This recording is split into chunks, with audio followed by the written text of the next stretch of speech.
Now, if you or someone you know care for someone with a learning disability, you'll know it can be hard work but incredibly rewarding.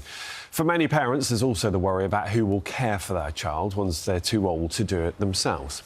A scheme called Shared Lives offers long-term support for vulnerable adults by matching them with families to become a part of their household. Steve Beach reports. Well, you like doing your colouring when you go to day centre, don't you? Yeah. Getting to grips with his latest colouring book. He's colouring, he takes them to friends. Yeah. He colours them in and they're presents for friends, aren't they? David is almost 60 and has learning difficulties. He's a big fan of Carol's homemade pies and an even bigger fan of football. Are you going to do it Sheffield United?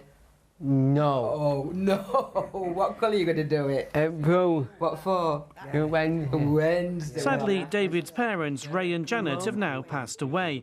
Around 3 years ago, he moved in with family friends Carol and Jim in Staveley near Chesterfield as part of Derbyshire County Council's Shared Lives scheme. Look here at that clematis, it fell right down again, look. Yeah. The scheme is similar to fostering for young children, but sees vulnerable adults like David welcomed into family homes. When he first come to live with us, we were up in the bathroom and I was showing him how to put toothpaste on the brush. And it fell on the floor. And he said, I'll leave that because Janet will clean it up. I said, no, Dave, not here. It's your job. So it's been a steep learning curve, but now he shaves himself, he showers himself, he dresses, and he makes his bed. David assists Carol and Jim round the house and garden and helps to choose what they eat and where they visit. And Carol and Jim are convinced him being with them has enriched their lives.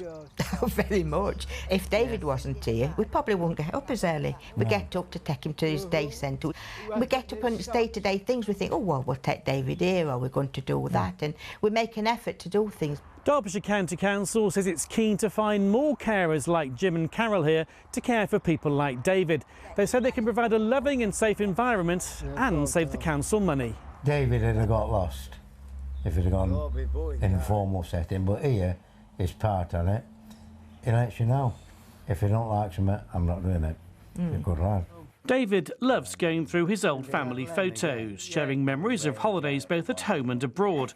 And while his natural family might no longer be here, they'd be reassured to know he's safe and happy with his new one. Steve Beach, BBC News. So let's talk now to Ewan King. He's the chief executive of the charity Shared Lives Plus. Ewan, morning to you. And we got a real sense there in that report about how much of a win-win this can be. And that's sort of the point of it, isn't it? Both parties in this arrangement stand to gain from coming together in that way.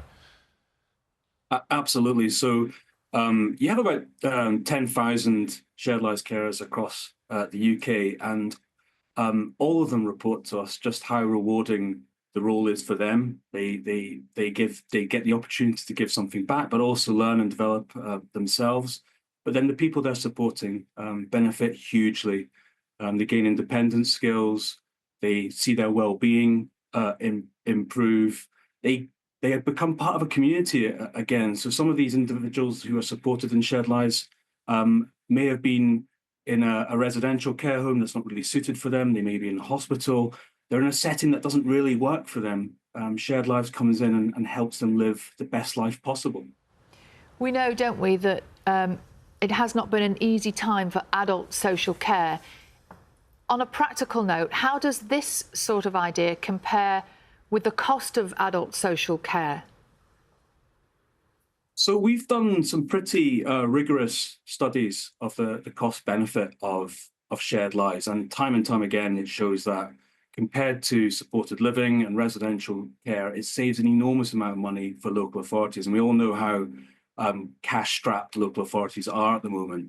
So it's absolutely good news for local authorities. If they can build up Shared Lives, it will save councils money, and they can reinvest that money into growing Shared Lives, because we think it could grow a lot more than it's providing at the moment, taking on board more carers and more people that we can support.